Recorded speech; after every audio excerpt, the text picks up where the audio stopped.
Welcome to Humble Beginnings, the Undrafted podcast. I'm your host, Rochelle Hamilton Jr., and we got a good one for you today on episode 39 of the Undrafted podcast. It is Super Bowl week, and the Patriots and the Rams meeting up in Super Bowl 53 over in Atlanta, and we'll talk about that a little bit, but to start off the show, Anthony Davis, man, he really kind of shocked the NBA world. Well, I'm not going to say he shocked the NBA world because everybody already knew he wanted out of New Orleans.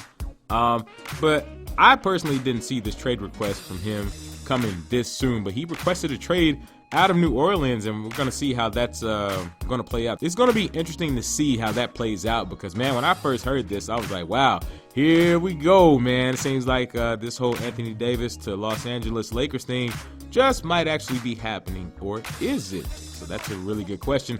I'll discuss that in the Low with Ro, and then on I'm In and I'm Out, I'll talk about Super Bowl 53 because I'm in and out on this Super Bowl, and I'll tell you exactly why in What's the Wave with Chef Ro Daddy. Man, the last few weeks I've been meaning to, kind of get back on my whole food thing, well, physical food thing in What's the Wave, but God keeps hitting me with these little gems of brain food that he wants me to put out there. So in What's the Wave, I'm going to talk about choosing your pain when it comes to change and growth. And I really hope you hear that one because somebody out there, it just might inspire somebody. And if I've done that, then I've done my job with this podcast. If you don't catch any other part of this podcast, I really want you to catch that segment. Then in the last segment, this is some bull jive. Patriots, man, the Patriots, they are full of bull jive because they keep trying to sell this whole underdog card, and it just ain't working. They need to stop. Well, without further ado, let's get on to the Low with Ro.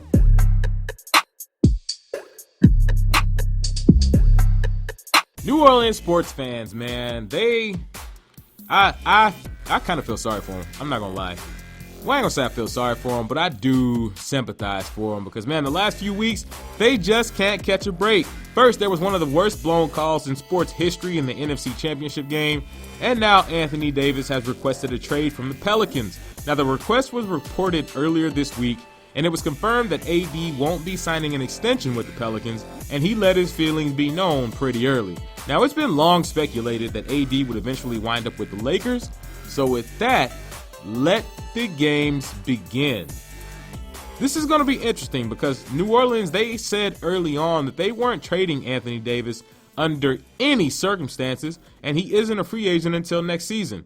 Now, the speculation is that he winds up with the Lakers or Boston. But the twist here is it's not very often that teams grant a player his trade request. Well, let me rephrase that because they'll grant a player his request, but they generally won't send him to a city that he requests to go to. Case in point, Kawhi Leonard. He wanted to be in LA, most likely with the Clippers, and the Spurs, they spurned him by sending him to Toronto. They didn't just send him to another coast, they sent him to a whole nother country. Paul George, he let it be known some years back that he wanted to go to the Lakers, and the Pacers said, I bet. We'll meet you halfway and we'll send you to OKC. Now, in order for the Lakers to even pull this trade off, they will have to be majorly aggressive, and they're going to have to give up some of their young talent. Now, any deal for Anthony Davis would have to start with Brandon Ingram or Kyle Kuzma and go from there. On the other coast, for Boston, they would have to start with Jason Tatum and go from there to pull off this trade. But it's going to be interesting to see. But going back to LA, they've got the ball in their court, literally, for right now. LeBron and AD, they have the same agent in Rich Paul. The Celtics, they can't make a trade before July 1st because of technicalities with Kyrie Irving's contract. Bron and Rich Paul, they've got major pull in league circles. And Magic Johnson, he's running the show in LA. So the trade deadline is February 7th, which is next Thursday. Does a deal get done by then? And it's going to be interesting with this because even though he's made this trade request, the Pelicans, they still have the ball partially in their court for the simple fact that they don't really have to do anything before July 1st. And even after July 1st, they really don't have to do anything with him before then because he's not a free agent until after the 2019 season. So really with the Pelicans, they can kind of just sit back and see what these teams are going to offer for Anthony Davis. And, with the Lakers, they're going to have to offer up a lot of that young talent, Lonzo Ball, Brandon Ingram, Kyle Kuzma, maybe Zubats. It's going to be, the Pelicans, they can get a haul for Anthony Davis, depending on how this all plays out. So I'm not sure that this deal is going to get done by next Thursday. I mean, it's close as all get out, but with these three dudes involved, Magic Johnson, LeBron James, and Rich Paul, I wouldn't be surprised if it does happen by next week. Now, it might come down to the wire, but I wouldn't be surprised if this happens at all. Now, as far as the Lakers go, this will be a pretty good fit because Anthony Davis, he's not the kind of guy who has to be out front. He wants to win, just like most other athletes, but he's not, well, most other professional athletes, I should say, but he's not the kind of guy who's going to do like Kyrie Irving did and end up wanting to run the show his way on his own terms. And as Kyrie found out, that ain't as easy as LeBron makes it look. And Kyrie, he just, apologized to LeBron for doing things the way he did them and handling things the way he did over there and going to Boston. He got to Boston, he got what he wanted,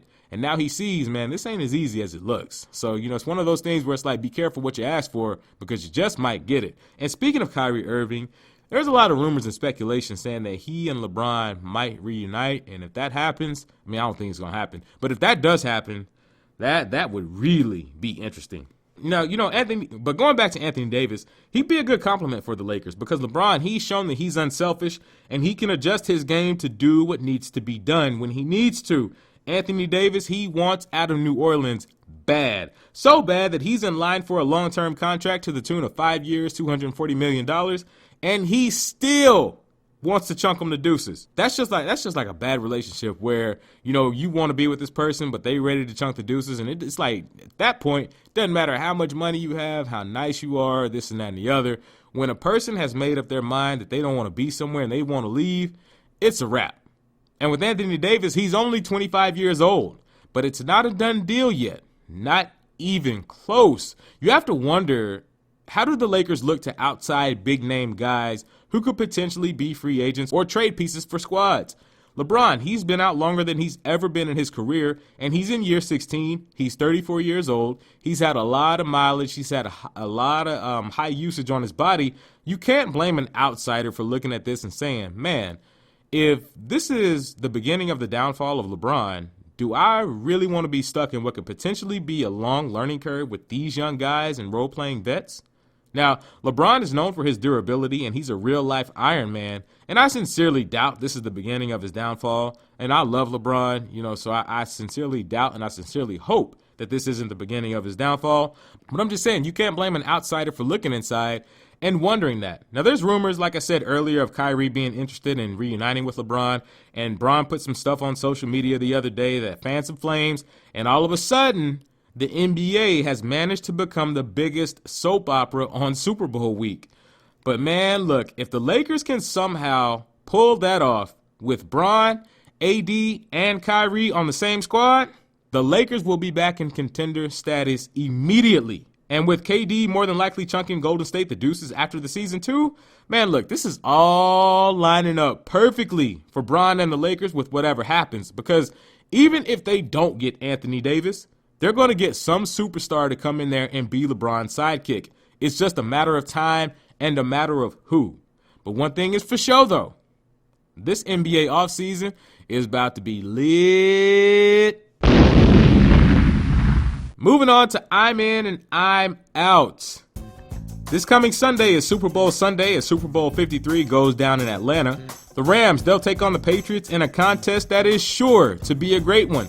The Rams, they come in with boy wonder Sean McVay, who has managed to take them from cellar dwellers to Super Bowl contenders in just 2 seasons. On the other sideline, the ageless wonder Tom Brady and Bill Belichick, they look to win their 6th Super Bowl ring together. Now, who's your pick to win Super Bowl 53? I'm in and I'm out on this Super Bowl. I'm going to start off while I'm in. I'm in because I like what the Rams have done over the last 2 years. Sean McVay went from being a relatively unknown offensive assistant to the youngest head coach in NFL history and now in Super Bowl history. Wade Phillips is the defensive coordinator in Los Angeles, and I love him for what he did for the Broncos in 2015 and 2016. He's also a really fun follow on Twitter. If you're not following Wade Phillips on Twitter, you should really be following him on Twitter. He led the Broncos to the chip in 2015 with that defense anchored by Von Miller, DeMarcus Ware, Chris Harris Jr., Aqib Talib, and some other cats. Now, I want to see Wade, Aqib, and C.J. Anderson get their second Super Bowl ring in the last 3 years. The Rams, they've got a nice defense too. Aaron Donald, Ndamukong Suh, Aqib Talib, those 3 dudes right there will be the difference makers for the Rams defensively. For the Rams to win this game, they must hit Tom Brady, and they must hit him a lot. They have to do exactly what the Broncos did to him in the AFC Championship game a few years ago. And even if they're not getting a lot of sacks, even if they don't even sack Tom Brady, as long as they're getting in his face, as long as they're getting hands on him, as long as they're harassing him and hurrying him, getting him uncomfortable in the pocket, because if you let Tom Brady get comfortable, he's going to beat you. So as long as they can keep him uncomfortable, keep hitting him, and really kind of get in his face and harass him, they got a chance to really they got a chance to beat him. Now, that AFC Championship game a few years ago, the Broncos, they sacked Tom Brady 4 times, and they hit him another 20 times. Sack him, hit him, knock him on the ground, stay in his face, and make him see ghost, because Tom Brady hates contact. And as far as your defense, you must disguise your defensive coverages and schemes, because if Tom Brady can read your defense pre-snap, he's going to beat you every time, because he's way too smart for that. He's seen almost every defense imaginable. That's how he beat Kansas City a few weeks back. The only way to beat him is to confuse him. Now, I'm out on this Super Bowl because, for the simple fact, I'm tired of seeing Tom Brady and the Patriots in the doggone Super Bowl. Like I said last week, I'm going to need somebody in the AFC to stop bulljiving and get their acts together so we can see fresh blood on the AFC side. The Broncos, the Steelers, the Texans, the Colts, the Ravens, somebody. I'm going to need one of these 16 squads on the AFC side to get it together. Now, I was hoping the Chargers or the Chiefs would beat these dudes because I did not want to watch these guys in the Super Bowl again. Now, I said I was looking, well, let me rephrase that. I was looking to see if the Chargers or the Chiefs will beat these dudes and get to the Super Bowl, because I didn't want to see the Patriots in the Super Bowl again. But at the same time, I can't bring myself to root for the Chargers or the Chiefs as a Broncos fan. That's just a cuss word to me. I just can't do it. So at that point, for both of those games, I was really hoping both squads could lose. But anyway, and before anybody starts saying it, Ro, you just hating greatness and this and that and the other, because I had somebody say that to me on Sunday, and that's bulljive, because it's not hating greatness. I respect the Pats for what they've been able to do consistently over all these years, because we'll probably never see something like this in the NFL again. This is a once-in-a-lifetime type of deal. Well, we'll probably see it again, but by that time, it probably won't be in my lifetime by the time we see something like this again. But just because I respect something doesn't mean I have to like it. And quite honestly, I'm sick of these dudes. The Patriots fatigue is real for me. So with all that, let's drop a score prediction. I'm going to pick the Rams to win this game 29-24. And don't ask me where those numbers came from. They really kind of just came to me when I was thinking about this. The Rams defensively, they're a little bit better than the Patriots. And I think Aaron Donald and Ndamukong Suh will be the difference makers on the line. Now, they must get in Brady's face. They must hit him. The DBs, they've got to press the wide receivers at the line and mess their timing up to make Tom Brady hold the ball a little bit longer.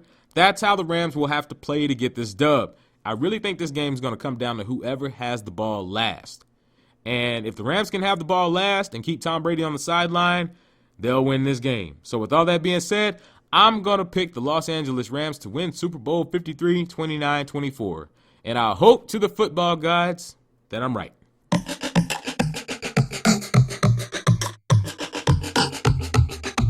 What's the wave with Chef Rodaddy? One of the toughest parts of playing sports, being an athlete, or just being someone who works out regularly is fighting through pain. Playing through pain or working out while dealing with aches and pains is never fun. When it comes to pain, though, you don't have to be an athlete or even an active person to experience pain. We know that because everybody experiences pain at some point. And if you're not experiencing pain over a long period of time, you're dead. Now, this all came about, before I go any further, this one all came about because I put a picture up on my social media, on Facebook and Instagram, if you follow me. And I generally don't talk about my gym stuff on social media. I generally don't talk about, when I'm getting up and going to the gym, or I generally just don't do that. I prefer to move in silence, and I prefer just to I just really wanted to just bury my head and just really work hard and just really get this done. And eventually I knew I would always put up a progress pic, but I just didn't really I didn't really focus on when to do it. I really kind of just let God lead me and really kind of just wanted to handle business. So when I put this picture up, there was a lot of people that were asking me, some of the things that I had done and, how did I get to this point? And I talked about this kind of last week, how I got to this point and what led me to make these changes in my life. And with making all these changes across the board in my life, I went through a lot of pain. And I talked about, if you're not experiencing pain over a long period of time, then you're dead. Well, the thing about death is, death doesn't have to be just in the physical form. A habit can die, a feeling can die, a dream can die. Anytime something goes numb for an extended period of time, it's basically dead or at least on life support. But it's when you try to bring that dream to pass, when you try to meet that goal, you will experience pain. For that dream to manifest itself, it requires you to grow as a person. And growth requires pain or discomfort. For me personally, for me to change my body the way I wanted to change it, and for me to make other changes across my life the way I wanted to make them, I had to get comfortable with being uncomfortable. I had to be okay with constantly being in some kind of pain. And the thing with pain is a part of life. And what you do with it will determine your circumstances at times. Now, to be honest with you, I wasn't even going to talk about this. I was going to talk about cruciferous vegetables and how they affect men. Broccoli, cauliflower, cabbage, collard greens, Brussels sprouts, things like that. I was going to talk about how those kinds of vegetables affect men and how they benefit men. But this hit me randomly the other day. It really kind of came out of nowhere. So clearly, God wants me to talk about this brain food as opposed to physical food. And when it comes from him, I'm going to do it. Now, last week, I told y'all about the changes I made in my life across the board and some of the things that led to them. These changes, they came with pain and a lot of it. Why? Because change and growth requires pain and discomfort. It is human nature to want to get comfortable where you're at, even if it's not beneficial or healthy, because human nature doesn't like to change. It just simply doesn't. We like what's familiar and we fear what we don't know. And when you're attempting to change or grow, there will be times where you have to walk blind. There will be times where the only thing you have to go by is faith. This is why we see some people stay in trashy relationships. This is why we see people steadily stick with bad habits like eating junk food, like gaining weight, like smoking, like drinking, etc. Because anytime change is required, no matter what aspect or problem in life, you can bet some sort of pain is not too far behind it. When a woman brings a baby into this world, her life changes. The father's life changes. Their family's lives change. And with all that change comes a whole lot of pain for the woman. And with that, thank God I'm not a woman because, man, look, ooh, boy, women, y'all go through a lot. Now, men are tough, but I have to say, man, with what women go through, women don't get enough credit for how tough they are. I mean, that's a full-fledged human body coming out of your body. And the thing is, the love of a woman is so tough. The love of a mother is so tough that even with all the pain that they go through, they still don't mind going through it again and again. And, hats off to women. Like, I salute you. I respect women. There's no way I could do that. And see, God knew what he was doing when he gave women the responsibility of childbirth, because if he had to depend on men to do that, there would be no human life. I can guarantee you that. Men, we ain't gonna go through that. Especially, we not gonna go through it one time, especially multiple times, but I'm getting off track here. Pain is a part of life. And if you want to change something in your life or a pattern, you must choose your pain. You got to choose your pain. You either choose the pain of discipline or the pain of regret. The pain of discipline requires consistency, persistence, determination, not giving up. If it's physical change you want, you choose the pain of discipline by staying away from the donuts, the ice cream, the candy bars, the junk food. You pass up Whataburger. You pass up Popeyes. You pass up Mickey D's, etc. You don't have to 100% give up guilty pleasures or comfort food, but you do have to significantly reduce your intake and change your diet. If you keep a balance of 80 or 90% healthy balanced diet and 10 to 20% guilty pleasure foods, you will change your body. To change your body, you will have to choose the pain of discipline by working out when you don't want to, making time to work out, and doing it when you would rather be chilling or hanging out with your friends. The pain from change makes you stronger and wiser, not just in a physical sense either.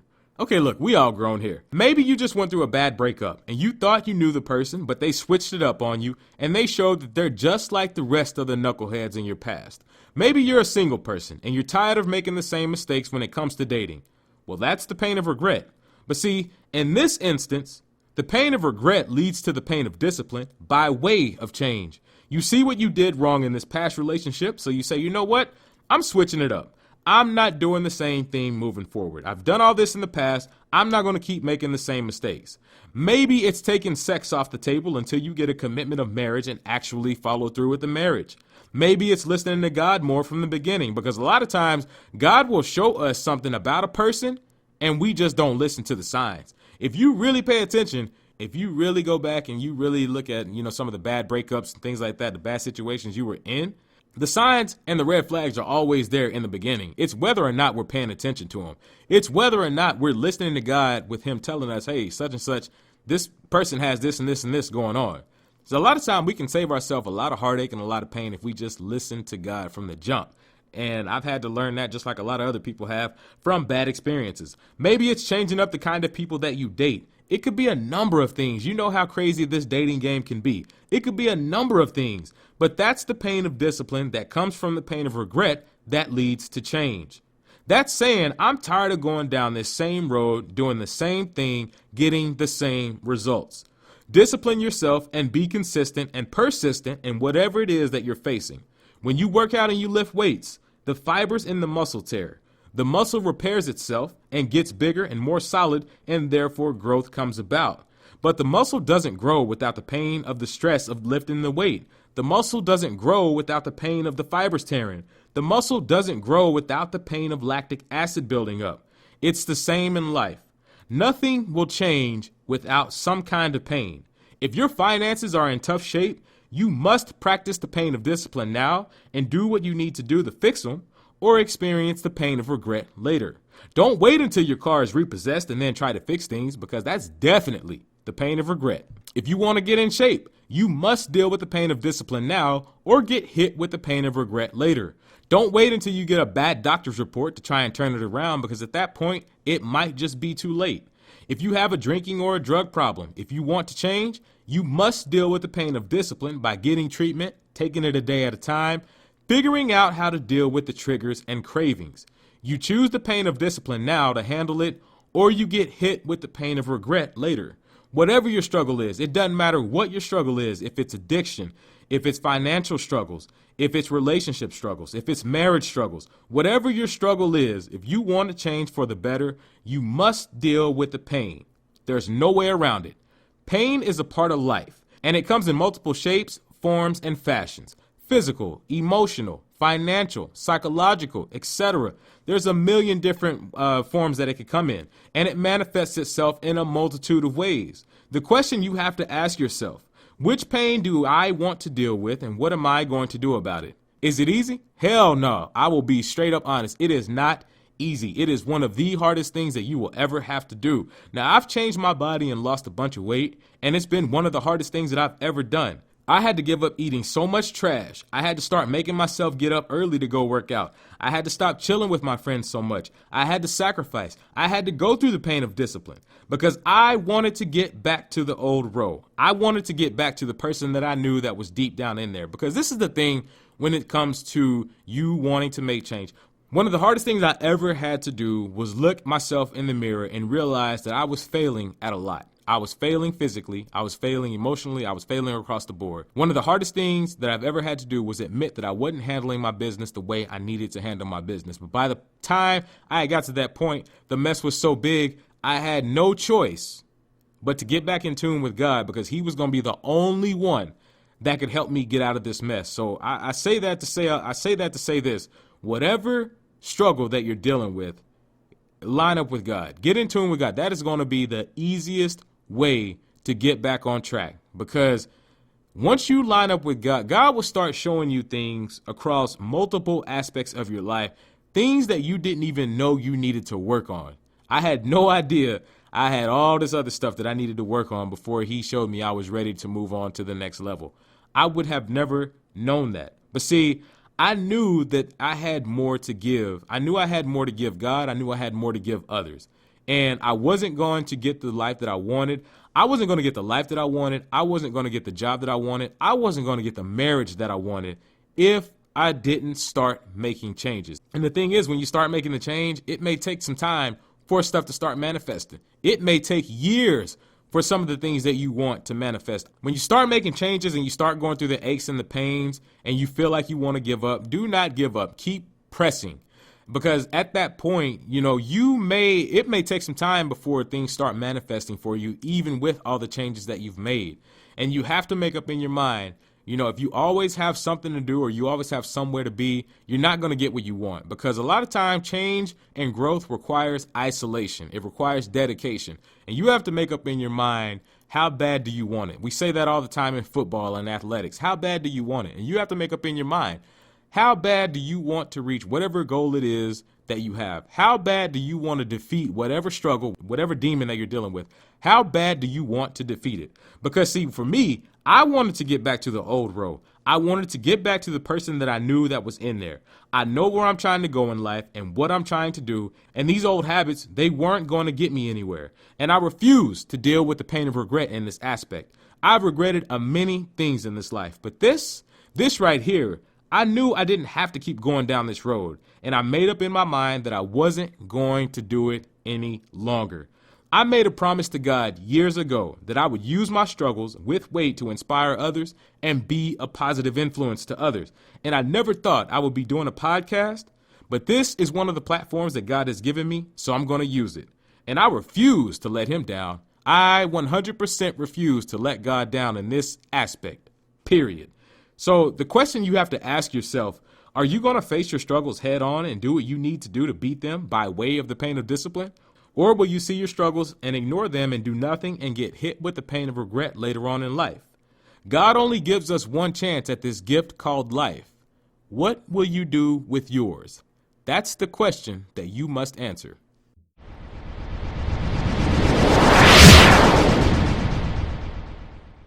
For the last segment in the Undrafted podcast, this is some bull jive. Now, the New England Patriots somehow have convinced themselves and their fans that they are the underdogs in this Super Bowl. They did this at a pep rally over the weekend in downtown Boston, and Tom Brady led a chant with thousands of Patriots fans, letting people know that the Patriots are still here, as if they ever left. This whole underdog thing that Tom Brady and the Patriots are trying to sell to their fans and everybody else is a joke. It is a straight joke. The Patriots are not underdogs coming into this game. Stop it. This team is literally picked to go to the Super Bowl nearly every year and win it nearly every year. The odds makers said they were the favorites to win this Super Bowl back in August, just like they do every year. The fact that Tom Brady and this team is trying to convince themselves and their fans that they're the underdogs is so corny and is complete and utter bull jive. Patriots have gone to 4 out of the last 5 Super Bowls. They've appeared in 9 Super Bowls in 18 years. And the way this team is covered in the media, they need to stop. It is so many Tom Brady fanboys in the media that overlook the times when he plays poorly and make excuses for him when they lose, that he has no business saying he or anybody on that squad is an underdog. And look, I respect Tom Brady. I am not a Patriots fan, but I respect him. I respect the team for what they've been able to do. But they are not underdogs. The Patriots, they are revered universally as a perennial Super Bowl contender. It doesn't matter if you get your sports coverage from Fox, CBS, NBC, ESPN, NFL Network, Bleacher Report, Sports Illustrated, etc. Nearly every sports media outlet picks these guys to win the Super Bowl every year. And they expect people to believe that they're the underdog?